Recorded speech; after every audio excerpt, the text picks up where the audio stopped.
O rompimento da barragem de Brumadinho foi o maior acidente de trabalho em perda de vidas humanas e o segundo maior desastre industrial do século. Também é considerado um dos maiores desastres ambientais da mineração do país, ficando atrás do rompimento da barragem de Mariana em 2015. Nesse episódio, eu vou te contar mais sobre o que aconteceu em Brumadinho. Eu sou Cristina Lévano e esse é o Sobretudo.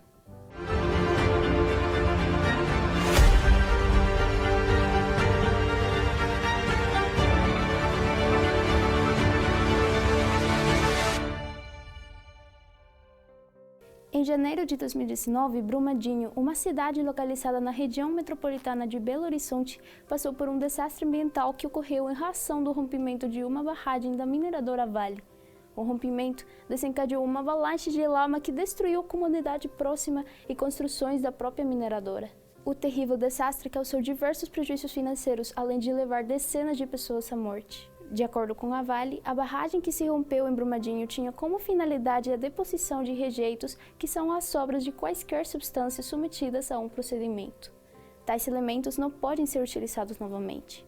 A barragem foi construída em 1976 e, de acordo com a mineradora, ela estava inativa e sem atividades operacionais em andamento no momento do rompimento. Apesar da gravidade do acidente, as causas do rompimento da barragem até hoje não são totalmente conhecidas.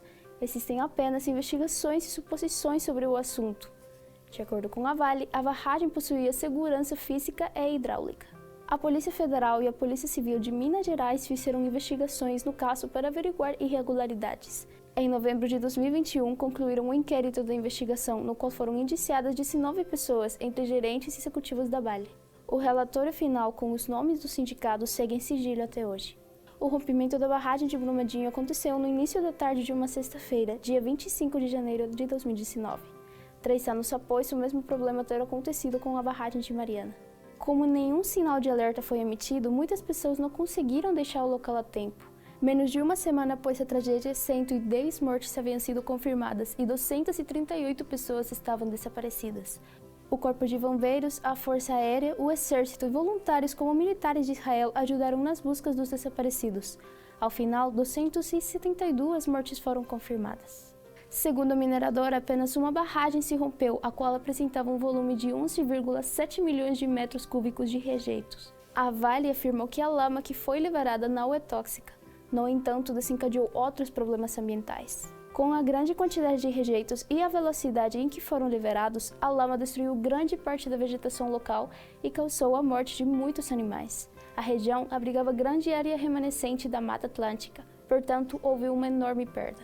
Os rejeitos da mineração atingiram também o rio Paraupeba, que é um dos afluentes do São Francisco. A grande quantidade de lama torna a água imprópria para o consumo, além de reduzir a quantidade de oxigênio disponível, o que desencadeia um número significativo de mortes de animais e plantas aquáticas. Em razão da grande quantidade de lama que foi depositada na região, o solo terá sua composição alterada, o que pode prejudicar o desenvolvimento de algumas espécies vegetais.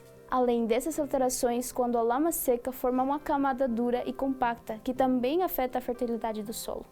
De acordo com o IBAMA, o rompimento da barragem provocou a destruição de 133,27 hectares de vegetação nativa de Mata Atlântica e 70,65 hectares de áreas de proteção permanente.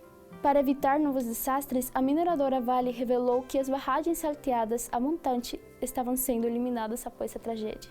Esse método, que passou a ser proibido no país, se trata da construção de diques de contenção que se apoiam sobre o próprio rejeito ou sedimento previamente depositado. Mas além dessa medida, muito ainda precisa ser feito, como a instituição de políticas de gestão e monitoramento de barragens, tornando públicos estudos e riscos de ruptura. Deve-se atentar para uma exigência de um número proporcional de engenheiros e geólogos geotécnicos nos quadros das empresas, entre outras medidas. Tragédias como essas refletem o impacto negativo causado por ações humanas ao meio ambiente. O rompimento da barragem provocou efeitos que foram sentidos por vários anos. Por isso, com essa terrível experiência, aprende-se que é necessário que existam medidas que visam a proteção do meio ambiente. A prevenção de acidentes é fundamental para evitar que o meio ambiente seja afetado e que mais mortes ocorram. Este foi o Sobretudo de hoje. No próximo episódio falaremos sobre o vazamento de óleo da Baía de Guanabara, suas causas e consequências para o meio ambiente. Até mais!